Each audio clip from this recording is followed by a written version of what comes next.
अब आ रहा है क्या? नहीं। हाँ हाँ जी, हाँ जी, हाँ हाँ जी, हाँ जी, अब सर अब विजिबल है। ये आज का विषय है जीवन प्रबंधन में वैदिक गणित का महत्व। सर्वप्रथम यही विषय था और जिसे 1 महीना पहले शुरू करना था, लेकिन आज राष्ट्रीय गणित दिवस होने की वजह से हम अपने इस व्याख्यान को 3 चरणों में रखेंगे। जीवन प्रबंधन में वैदिक गणित के महत्व तो रहेंगे मुख्य विषय, लेकिन इसके साथ साथ राष्ट्रीय गणित दिवस रामानुजन जी की भी थोड़ी बातें करेंगे और इसमें भारतीय गणितज्ञ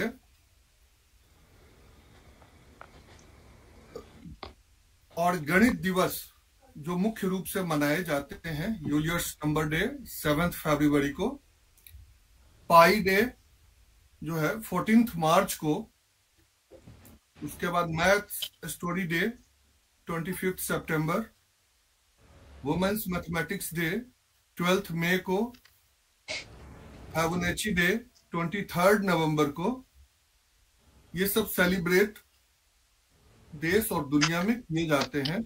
इसके अलावा स्क्वायर रूट डे 9 सितंबर, गोल्डन रेशियो डे 18 जून, पाइथागोरियन थ्योरम डे 15 अगस्त, और जैसा कि 14 मार्च को पाई डे था तो इंटरनेशनल मैथमेटिक्स डे भी सेलिब्रेट किया जाता है। राष्ट्रीय गणित दिवस जो है गवर्नमेंट ऑफ इंडिया ने 2011-12 में इसको घोषणा की थी और तब से सेलिब्रेट किया जा रहा है 125th बर्थडे एनिवर्सरी के ऊपर रामानुजन के। जो मेन एम है नेशनल मैथमेटिक्स डे या राष्ट्रीय गणित दिवस मनाने का, वो है कि हम जान पाए अपने भारतीय गणितज्ञ के अचीवमेंट को और अपनी सोसाइटी में और लोगों को इसके लिए इनकरेज कर पाए और मैथमेटिक्स को लेकर के अपने रियल वर्ल्ड में यानी अपने रियल लाइफ प्रॉब्लम को सॉल्व कर पाए, ये जो है। और बच्चों के बीच जो है साइंस टेक्नोलॉजी को जो है और ज्यादा व्यापक बना पाए ताकि बच्चे जो है उस दिशा में बढ़ पाए।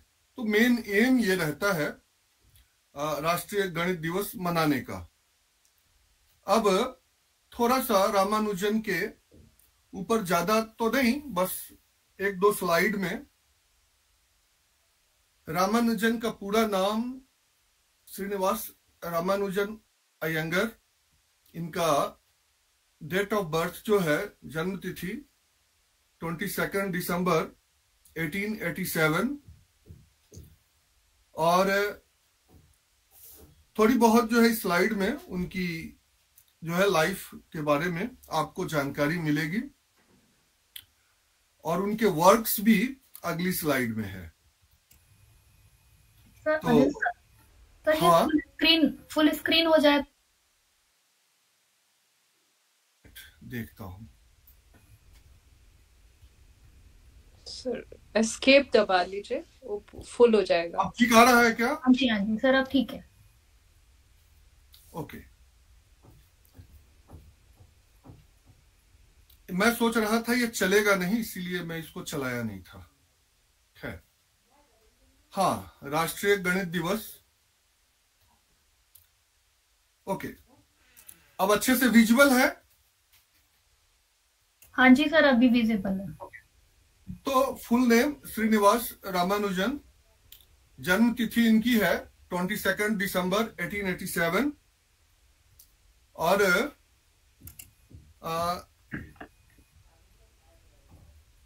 हार्डी से ये ज्यादा प्रभावित थे और काफी हद तक इनके जो है वर्क्स देखने को मिलते हैं उनके साथ। और 32 इयर्स के एज में ही इन्होंने बहुत मैथ्स के इतने सारे काम करके छोड़ दिए कि आज भी लोगों के लिए पहेली बनी हुई है। तो जितना ज्यादा हम जान पाए उतना बेहतर होगा इनके लिए। तो रामानुजन जी को यहीं पर श्रद्धांजलि देते हुए हम आगे बढ़ते हैं और आज अपने मूल विषय पर आते हैं, जिसको कि हमने अब 2 पार्ट में रखा है। पहला हम डिस्कस करेंगे कि वैदिक क्या है, दूसरा डिस्कस करेंगे त्रिस्कंध क्या है, तीसरा गणित क्या है, और एक गणितज्ञ की क्या क्वालिटी होती है, इस पर चर्चा करेंगे। उसके बाद सूत्रा के ऊपर चर्चा होगी, 16 सूत्रास, 13 उपसूत्रास। उसके बाद किसी सूत्र की 3 डायमेंशनल अप्रोच क्या होता है, इसके ऊपर भी बात होगी। उसके बाद गणित के अष्टपरिकर्म क्या होते हैं, इस पर चर्चा होगी। उसके बाद अथर्ववेद के एक श्लोक में सारे डायमेंशन आपको दिखेंगे, इस पर भी चर्चा हो, तो उस पर भी बात करेंगे। उसके बाद इसके दूसरे पक्ष में हम आएंगे, जिसमें हम अपने जीवन में समय प्रबंधन के ऊपर वैदिक गणित के प्रयोग पर चर्चा होगी। उसके बाद डिसीजन मेकिंग में वैदिक गणित कैसे हेल्पफुल है, इस पर भी चर्चा होगी। उसके बाद कॉन्फिडेंस बूस्टिंग में किस प्रकार वैदिक गणित हमें हेल्प करता है। उसके बाद कल्टीवेटिंग द कंसंट्रेशन, एकाग्रता विकसित करने में। उसके बाद फॉरकास्टिंग पॉजिटिव माइंडसेट और प्रॉब्लम सॉल्विंग स्किल्स डेवलप करते हैं हमारे अंदर, और स्ट्रेस मैनेजमेंट और फाइनेंशियल मैनेजमेंट, इनकी बातें होंगी। तो ये 2 पार्ट में आज का ये विषय रहने वाला है। सर्वप्रथम हम चर्चा करते हैं कि वैदिक क्या होता है। तो वैदिक को डिफाइन करने के लिए एक श्लोक है, चतुर्वेदा पुराणानि सर्वोपनिषद तथा रामायणं भारतं च गीता सगदर्शिनी च जैनगम त्रिपीटिका गुरु ग्रंथ शतांगिरा ऐसा ज्ञान निधि श्रेष्ठ श्रद्धेय हृदय सर्वदा। क्वेश्चन पर यदि हम जाएं तो 4 वेद, 4 उपवेद, 18 पुराण, 18 उप पुराण, 108 उपनिषद, ब्राह्मण, आरण्यक, श्रौत सूत्र, शुल्ब सूत्र, रामायण, गीता, महाभारत, जैन का आगम और बौद्ध त्रिपीटिका और गुरु ग्रंथ साहिब। तो ये जो है लिटरेचर है जिसे हम वैदिक का स्थान देते हैं, और इसी से लगभग हमारे जितने भी भारतीय गणितज्ञ हैं या पाश्चात्य हैं, वो सब इसी से प्रभावित होकर के अपने ज्ञान परंपरा को आगे बढ़ाया है। ऐसा आज सब मानते हैं और पाश्चात्य गणितज्ञ भी ऐसा मानते हैं। तो वैदिक के बाद अब त्रिस्कंध, नारद पुराण के अनुसार जो त्रिस्कंध है, ज्योतिष के 4 लाख श्लोक हैं, जिनको 3 भाग में विभाजित किया गया है, गणित, जातक और संहिता। तो ये 3 भाग को ही त्रिस्कंध कहा जाता है। और नारद पुराण में गणित का लगभग काफी अच्छा वर्णन है, इस पर काम हुआ है, और एक इस पर जो है हमारी लेक्चर हुई थी। तो नारद पुराण में जितनी भी गणित है, काफी हद तक उस पर बातें हुई है, वो विश्लेषण फिर कभी बाद में करेंगे। आज त्रिस्कंध को समझते हैं सिर्फ, और त्रिस्कंध में फिर हमारा गणित से रिलेशन है, तो गणित पर आ जाते हैं। गणित को समझने के लिए स्वामी निश्चलानंद जी, जो वर्तमान में शंकराचार्य हैं पूरी पीठ के, उन्होंने अपने सूत्रानुशीलम में कहा है, गणयस्य गणना गणितम, यानी देश काल वस्तु तथा उससे अतीत परम भाव स्वरूप ब्रह्म एवं इससे संबंध अभाव की गणेय संज्ञा, और जो गणेय है उसी की गणना करना ही गणित है। ऐसा जो है अभिप्राय है स्वामी निश्चलानंद जी का। तो गणित के विषय में उन्होंने, अब हमने महावीराचार्य के गणित सार संग्रह से एक गणितज्ञ की क्वालिटी को डिफाइन करते हुए श्लोक लिया है।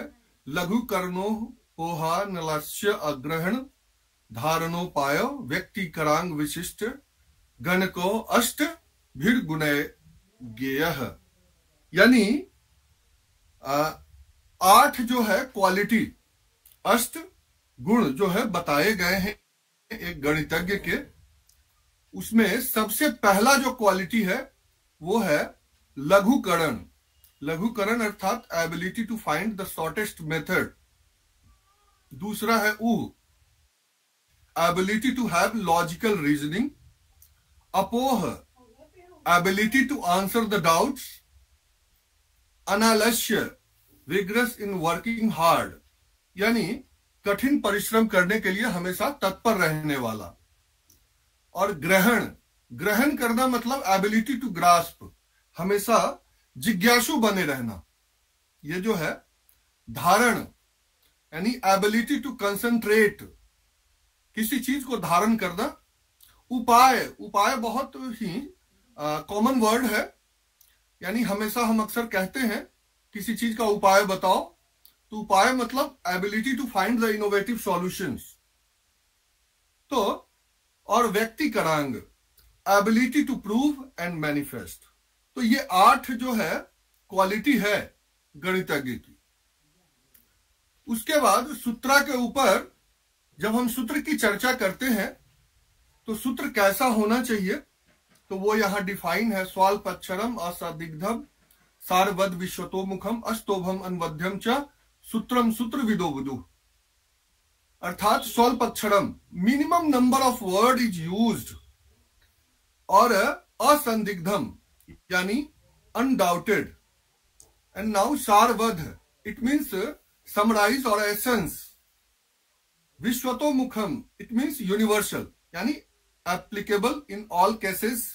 अस्तोभम यानी विदाउट स्टॉपेज, किसी प्रकार का अननेसेसरी एक्सप्लेनेशन ना हो।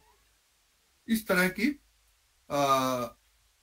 चीजों को हम सूत्र बोलते हैं। अनवध्य यानी फॉल्टलेस होना चाहिए, अनऑब्जेक्शनेबल होना चाहिए। और तो ये सारे गुण एक सूत्र में होने चाहिए, तो उसे हम सूत्र कह सकते हैं। इसी पर स्वामी भारती कृष्ण तीर्थ जी महाराज ने 16 सूत्र दिए, जिसमें 16 सूत्र है। एकाधिकेन पूर्वेन निखिलम नवतस चरमम दस्तः ऊर्ध्व त्रियग्भ्याम परावर्त्य योजेत शून्यम साम्य समुच्चय अनुरूपे शून्य मन्यत संकलन व्यवकलनाभ्याम पूर्ण पूर्णाभ्याम चलन कलनाभ्याम यावदूनम व्यष्टि समिष्ट शेषांकेन चरमेण सोपांत द्वयमंत्यम एक न्यूनेन पूर्वेन गुणित समुच्चय गुणक समुच्चय। नाउ उपसूत्र अनुरूपेण शिष्यते शेष संज्ञा अनवद्येन मंतेन आद्यमाद्येन अंत्यमंतेन केवलम सप्तकं गुण्यात। केवलम सप्तकं गुण्यात जो है एक प्रकार से ऐसा उपसूत्र है जिस पर पूरी ग्रंथ जो है लिखी जा सकती है, यानी तो इस पर कोडिंग के लिए बहुत अच्छा काम आता है। यावदूनम यावदूनम तावदूनी कृत वर्ग च योजेत, ये दोनों श्लोक स्क्वायर निकालने में बहुत ज्यादा हेल्पफुल है। अंतयोर 10 के अपी, इसका एक्सटेंशन भी आपको चाहे तो कर सकते हैं। अंतयोर शत सहस्त्र, ये सब करके आप देख सकते हैं। अंत्योरेव समुच्चय गुणितः लोपन स्थापनाभ्याम विलोकनम गुणित समुच्चय समुच्चय गुणितः। उसके बाद 13 उपसूत्र के बाद 3 विशिष्ट संक्रियाएं हैं। द्वंद्व योग, शुद्ध और ध्वजांक। ये जो है अपने 13 उपसूत्र। आगे एक सूत्र के 3 डायमेंशनल अप्रोच को देखेंगे। वैदिक गणित के जितने भी सूत्र हैं, इसका गणना, दर्शन और व्यवहार यानी फिलॉसफी, गणित and practical application in life, 3 जगह व्यवहार होता है। और भी अगर आप इसमें सुझाव दे सके तो उसको भी शामिल किया जाए। तो फिलहाल 3 डायमेंशनल अप्रोच की तरफ हम लोग बढ़ेंगे। और यहां जो चीजें हमने ली है वो है वैदिक गणित के जो आचार्य हैं, महर्षि वेदव्यास, नारद पुराण है उनका, आर्यभट्ट, आर्यभट्टीय, ब्रह्मगुप्त, ब्रह्मस्फुट सिद्धांत, श्रीधराचार्य, पाटीगणित, त्रिशीतिका, महावीराचार्य, गणित सार संग्रह, भास्कराचार्य, लीलावती, नारायण पंडित, गणित कौमुदी और जगत गुरु स्वामी भारती कृष्ण तीर्थ जी महाराज। वैदिक गणित यानी हमने वेद, उसके बाद पुराण और कुछ भारतीय गणितज्ञ से लेकर के स्वामी भारती कृष्ण तीर्थ जी तक के कार्य को इसमें स्थान दिया है। और सबके थोड़े बहुत काम जो है यहां आपको देखने को मिल जाएंगे। और इस जितने भी गणित हैं यहां हर जगह अष्ट परिक्रम की चर्चा की गई है। ये अष्ट परिक्रम होता क्या है, यहां देखें, ये अष्ट परिक्रम है addition, subtraction, multiplication, division, square, square root, cube, cube root. और इस प्रकार से क्यूब, क्यूब रूट और स्क्वायर, स्क्वायर रूट, और उसके बाद ये डिवीजन, मल्टीप्लिकेशन। और इसको अगर एक जगह रखें तो एडिशन से शुरू होता है और ये सारे बढ़ते बढ़ते अष्ट परिक्रम बनते हैं। और इसको जब समेटना शुरू करें तो लास्ट में फिर एडिशन पर आकर के रुक जाता है। तो इस प्रकार की जो है ये अष्ट परिक्रम है। अब अथर्ववेद में जो पहला श्लोक है, ये त्रिसप्ताह पर्यंत विश्व रूपानी बिभ्रतः वाचस्पतिर्बला तेषा तन्वो अध्य ददातु में। पहला जो प्रथम श्लोक है, इसी के ऊपर थोड़ी सी अगर चर्चा करें, इसको अगर जो वेद में इसके अर्थ दिए गए हैं उस अर्थ को यदि हम देखें तो कहता है ये जो त्रिशब्द यानी 3 और 7 का संयोग है, विश्व के सभी रूपों को धारण करके सब ओर संव्याप्त और गतिशील है। हे वाचस्पते, आप उनके शरीरस्थ बल को आज हमें प्रदान करें। यानी 3 और 7 हमने प्रयास किया है, इसके लिए एक अलग बना रखा है मैंने, लेकिन यहां पर कुछ अंश उसके लिए हैं, वो आपके सामने मैं रख रहा हूं।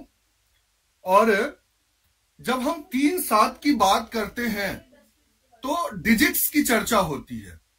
3 और 7 दोनों ही प्राइम नंबर है, अभाज्य अंक है और विषम संख्या भी है। और स्थान की दृष्टि से देखें तो 3 और 7 दोनों ही समान है। एक शुरू से तीसरा अंक है और दूसरा जो है 7 लास्ट से तीसरा अंक है। और सबसे बड़ी विशेषता है कि इस दोनों के बीच में भी 3 अंक ही है, 4, 5 और 6।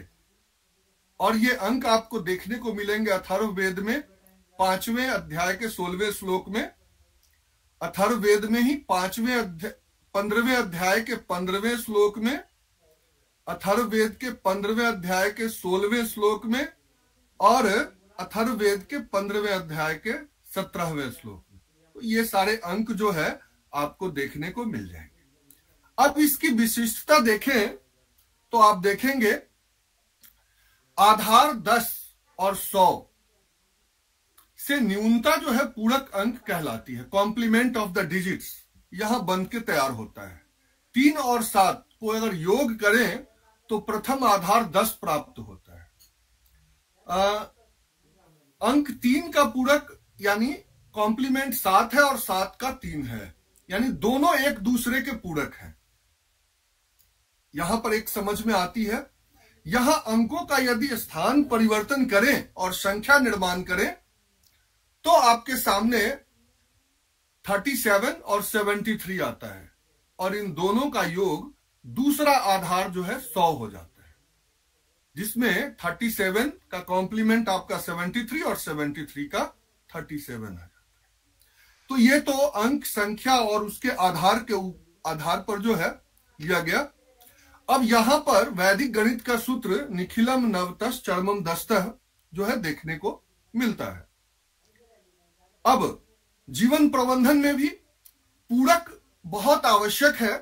अगर इसको हम देखें, गुरु शिष्य के बीच एक दूसरे का पूरक होना चाहिए। माता पिता, भाई बहन, जितने भी ऐसे संबंध हैं, इन सब के बीच पूरक होने से जीवन सरल और सुगम हो जाता है। तो ये जो है आपको अथर्ववेद के प्रथम श्लोक से ही जो है प्राप्त होता है ये सारी चीजें। नेक्स्ट जो चीज प्राप्त होती है इससे, वो है कि विकर्ण अवधारणा, हाइपोटेनियस कॉन्सेप्ट। इसमें यदि किसी रेक्टेंगल या फिर राइट एंगल्ड ट्रायंगल का जो बेस यदि हम 3 मानते हैं और उसके परपेंडिकुलर और हाइपोटेनियस का सम 7 हो जाए, तो आपका जो है इसमें परपेंडिकुलर 4 आ जाएगा, जैसा कि दिखाया गया है। और ये 3 और 7 से ही है। और इसमें जो इसके सम ऑफ द स्क्वायर्स हैं वो हाइपोटेनियस के स्क्वायर के बराबर होंगे। तो इससे ये भी जो है हम पहुंच सकते हैं निष्कर्ष पर। और इस तथ्य में वैदिक गणित के सूत्र ऊर्ध्व तिर्यकभ्याम का यदि हम प्रयोग करें तो बहुत सारे जो है गणितीय क्षेत्र में हम इसके एप्लीकेशन देखने को मिलते हैं। ट्रिग्नोमेट्री में, कोऑर्डिनेट ज्योमेट्री में, कई जगह जो है इसे उपयोग में लाया गया है। पारिवारिक और सामाजिक संबंधों में भी मानव शरीर में द्रव्य और वायु की गति को ऊर्ध्व तिर्यक रूप में दर्शाया गया है।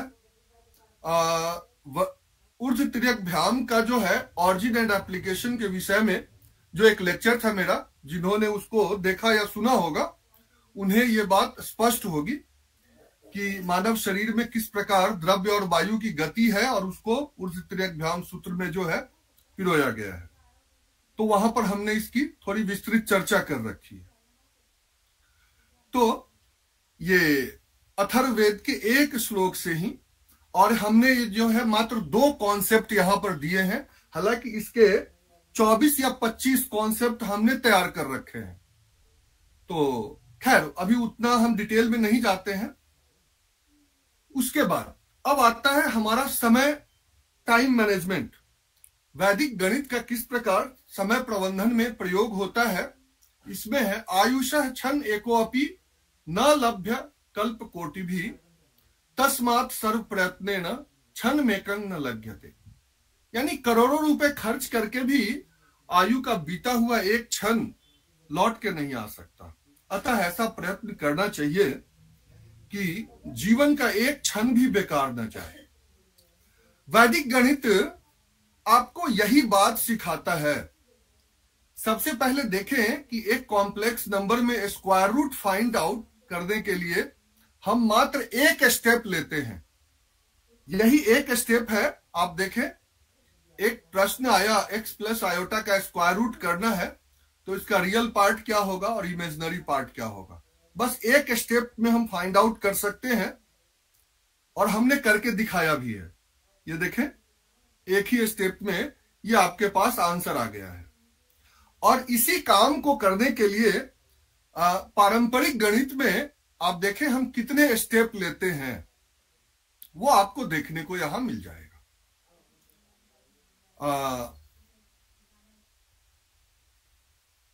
कि उसी प्रश्न को ट्रेडिशनल मेथड से हम किस प्रकार कंप्लीट करते हैं। तो इतने स्टेप, 13 स्टेप आप खर्च करते हैं वहां, और वैदिक गणित के माध्यम से हम एक स्टेप में उसके आंसर तक पहुंच सकते हैं।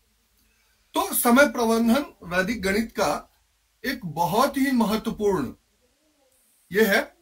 प्रभावी समय प्रबंधन में गणित की महत्वपूर्ण भूमिका निभाता है। बुद्धिमानी से समय में आवंटित करने के लिए यह अनुमान लगाने की आवश्यकता होती है कि कार्यों में कितना समय लगेगा और उसके अनुसार प्राथमिकता देने की आवश्यकता होती है। गणितीय सिद्धांत को लागू करके व्यक्ति बड़ी परियोजनाओं को छोटे और प्रबंधनीय कार्यों में तोड़ सकते हैं और जिससे समय का सदुपयोग अधिक कुशलता से हो सकता है। तो ये जो है समय प्रबंधन। किसी प्रतियोगिता परीक्षा में गणित के औसतन 30 प्रश्न होते हैं और जिसके लिए 30 मिनट समय आवंटित होता है। वैदिक गणित के सूत्रों का प्रयोग करके हम उन 30 प्रश्नों को 10 से 15 मिनट में हल कर सकते हैं। अब शेष बचे 15 से 20 मिनट समय, उसको अन्य विषय के लिए हम सुरक्षित कर सकते हैं और उस पर हम ज्यादा ध्यान दे सकते हैं।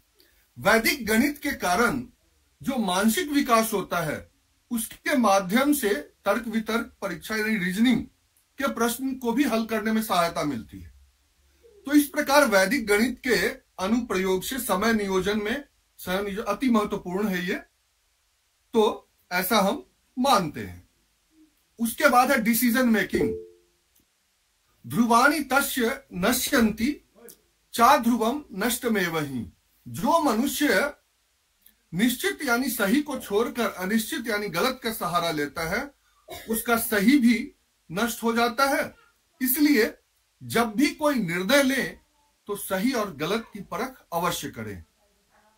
तो डिसीजन लेने के लिए व्यक्तिगत और व्यावसायिक दोनों स्थितियों में सोच समझकर निर्णय लेने की आवश्यकता है। गणित आंकड़ों का विश्लेषण करने, संभावित परिणामों का मूल्यांकन करने के लिए उपकरण प्रदान करता है। सांख्यिकीय अवधारणाएं जैसे संभाव्यता, जोखिम मूल्यांकन, विकल्प चुनने में महत्वपूर्ण है, जो किसी के जीवन को महत्वपूर्ण रूप से प्रभावित करता है। अगर हम एग्जाम्पल देखें तो संभावनाओं को समझने के लिए विकल्प पर विचार करने में मदद मिल सकती है। चाहे आपका कैरियर का चयन करना हो, स्वास्थ्य संबंधी निर्णय लेना हो या व्यावसायिक रणनीतियों का मूल्यांकन करना हो, तो इन सब जगहों पर जो है हम प्रयोग कर सकते हैं। उसके लिए है कि जैसे आप मान लीजिए कि एक स्क्वायर निकालते हैं तो कई मेथड हमारे पास होते हैं। सपोज करें एकाधिकेन पूर्वेन मेथड है। एक प्रश्न को आप इस मेथड से किया, उसी प्रश्न को निखिलम विधि से भी आप कर सकते हैं जैसे यहां पर है। तीसरा मेथड जो है अनुरूपेण विधि से आप कर सकते हैं और चौथा मेथड जो है इष्ट विधि, जो संकलन व्यवकलनाभ्याम, ये चारों।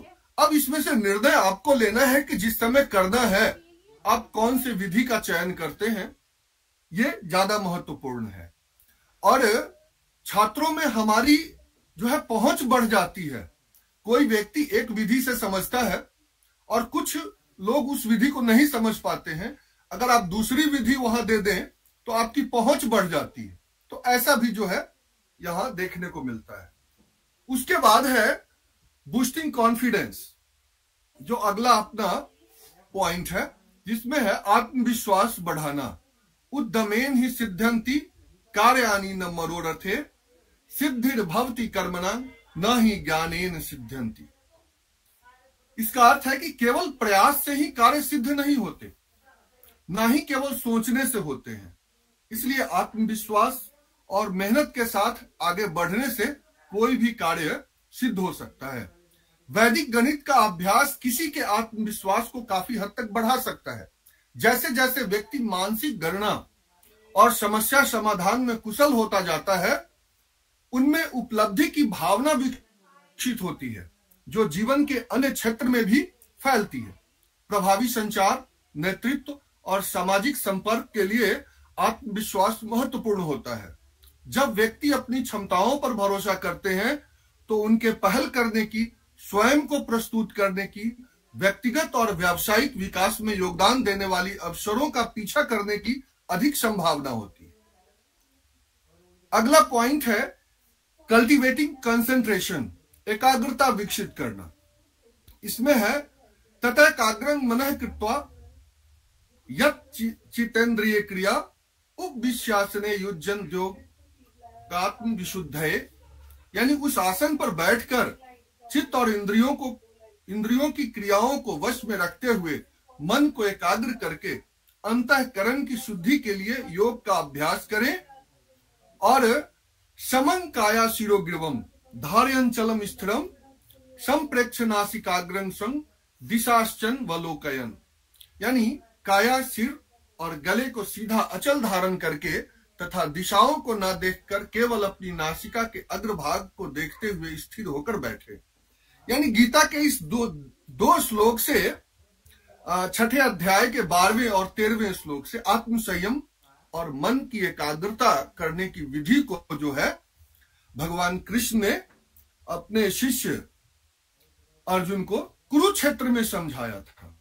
अब कुरुक्षेत्र, महाभारत के युद्ध में कुरुक्षेत्र के मैदान में एकाग्र रहने की जो शिक्षा दे रहे हैं, उसी प्रकार हमारा जीवन भी जो है एक प्रकार का महाभारत ही है। तो इसमें भी एकाग्रता बहुत आवश्यक है। वैदिक गणित का अभ्यास करने से के लिए एकाग्रता की आवश्यकता होती है। कौशल जो प्रभावी जीवन के प्रबंधन के लिए आवश्यक है। आकर्षणों से भरी दुनिया में हाथ में लिए काम पर ध्यान केंद्रित करने की क्षमता अमूल्य है। वैदिक तकनीकें मस्तिष्क को ध्यान बनाए रखते हुए प्रशिक्षित करती है, जिससे शिक्षा के लिए कैरियर तक जीवन के विभिन्न पहलुओं में बेहतर प्रदर्शन हो सकता है। यह बढ़ी हुई एकाग्रता व्यक्तियों को अपने काम, रिश्ते के साथ गहराई से जुड़ने की अनुमति देता है, जिससे संतुष्टि और उपलब्धि की भावना बढ़ती है। उसके बाद है सकारात्मक मानसिकता को बढ़ावा देना, पॉजिटिव माइंडसेट। मनसा शुद्धि सर्वस्य संतोष सर्वसिद्धिदः सकारात्मकता ही वर्धते सुखम यत्र न कदाचन। मतलब मन की शुद्धता और संतोष सभी सिद्धियों को देने वाला है। सकारात्मकता का विकास हमें हर परिस्थितियों में सुखी रख सकता है। इट मीन्स वैदिक गणित के दार्शनिक आधार और चुनौतियों के प्रति सकारात्मक दृष्टिकोण को बढ़ावा देते हैं। यह विश्वास की समस्याओं को रचनात्मक और पार्श्व सोच के माध्यम से हल किया जा सकता है। एक मानसिकता पैदा करता है जो बाधाओं को विकास के अवसर के रूप में देखता है। यह सकारात्मक दृष्टिकोण प्रभावी जीवन प्रबंधन के लिए महत्वपूर्ण है, क्योंकि यह लचीलापन और अनुकूलनशीलता को प्रोत्साहित करता है। तनाव या प्रतिकूलता के समय में एक सकारात्मक मानसिकता व्यक्तियों के उद्देश्य और दृढ़ संकल्प की भावना के साथ कठिनाइयों से निपटने में सक्षम बनाता है। उसके बाद समस्या समाधान करने की कुशलता है, प्रॉब्लम सॉल्विंग स्किल्स। बुद्धि युक्तो जहाति उभय सुकृते दुष्कृते तस्मोद्यगाय युजस्व योग कर्मसु कौशलम। योग कर्मसु कौशलम, ये काफी जो है फेमस श्लोक है श्रीमद् भगवद गीता का।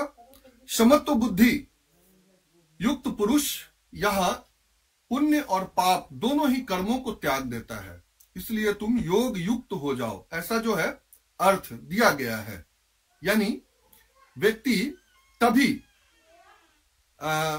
अपने आप को आगे बढ़ा सकता है जब उसकी बुद्धि सम होती है। और योग कर्मसु कौशलम, यानी कर्म की कुशलता ही योग कहलाती है। तो ये जो है एक जीवन में अक्सर हमारे सामने जटिल समस्याएं प्रस्तुत करता है, चाहे वो व्यावसायिक परिस्थितियां हो या व्यक्तिगत परिस्थितियां।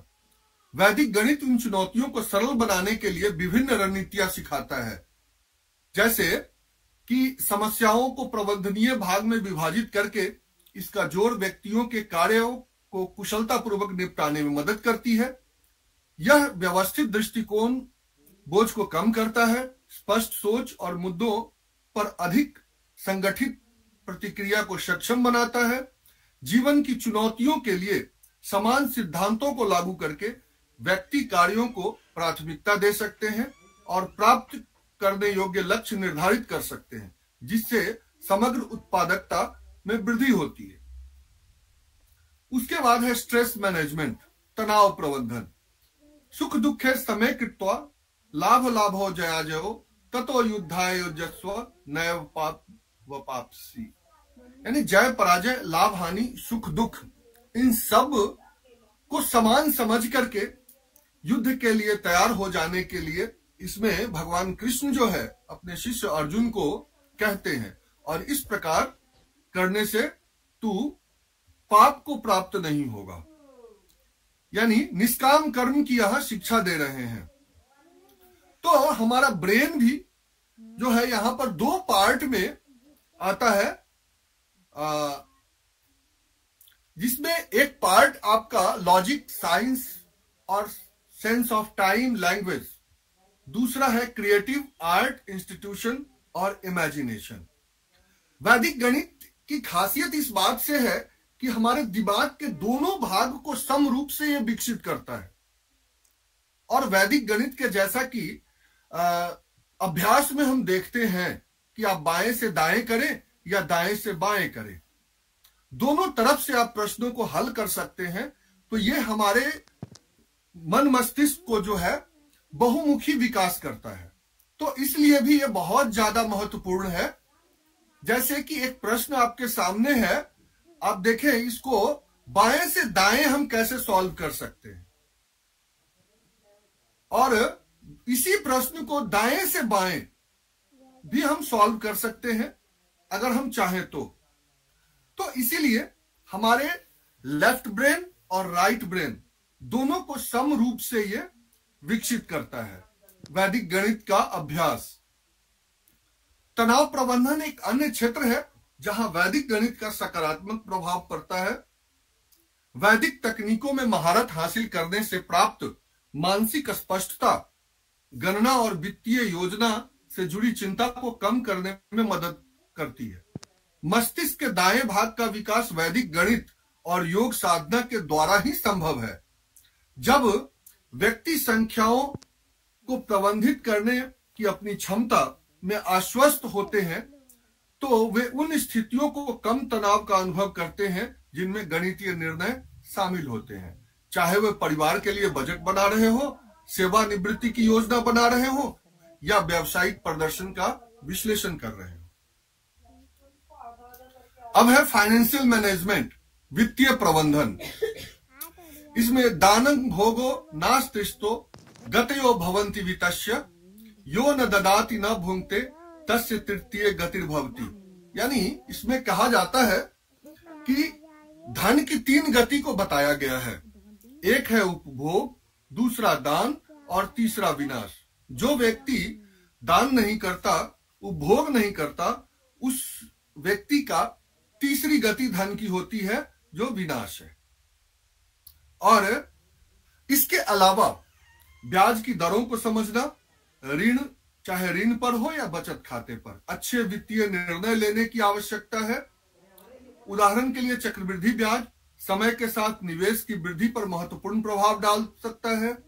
जो व्यक्ति गणितीय अवधारणाओं को समझते हैं वो रणनीतिक वित्तीय विकल्प को चुनने के लिए बेहतर ढंग से सुसज्जित होते हैं, जिससे अंततः अधिक वित्तीय स्थिरता और सफलता मिलती है।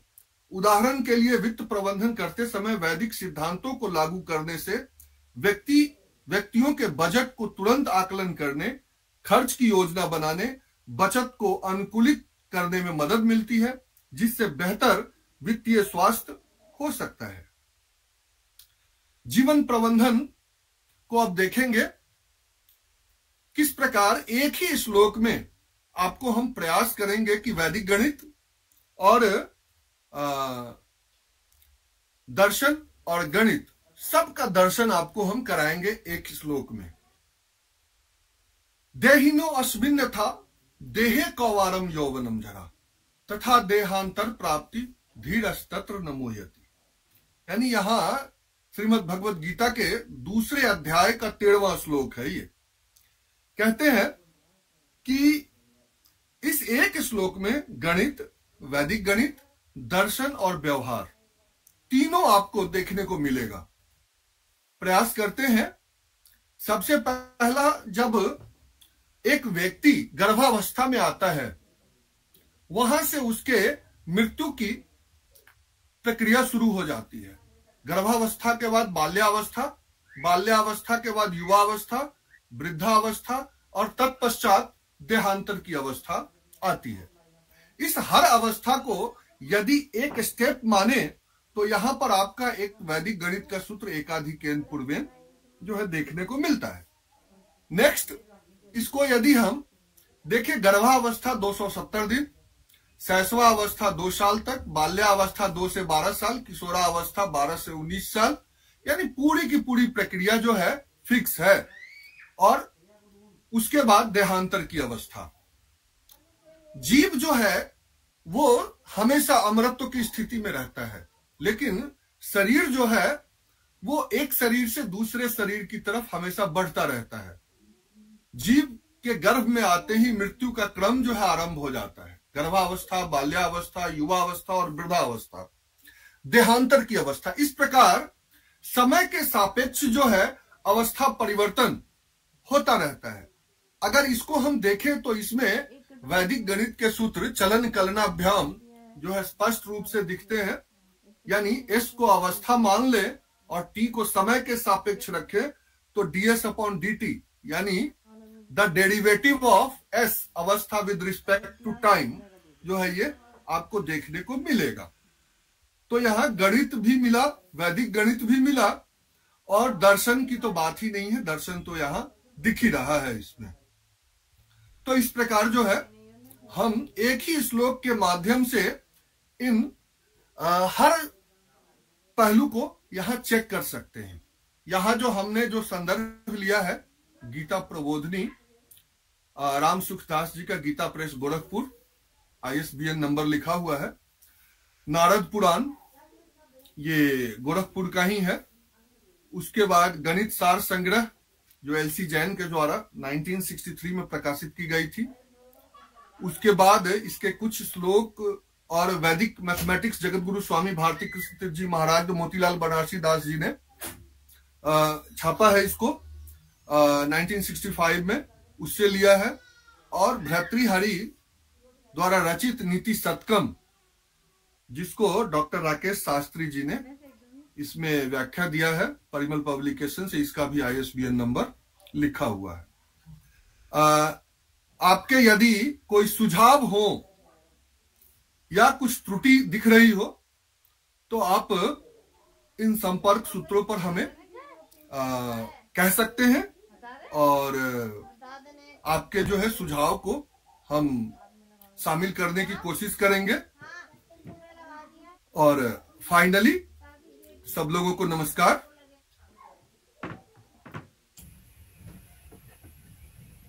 बहुत बहुत धन्यवाद सर। तो आज का व्याख्यान जो है आपका जीवन प्रबंधन में वैदिक गणित की उपयोगिता को सारबद्ध करता है और बिल्कुल अच्छे तरीके से आपने सर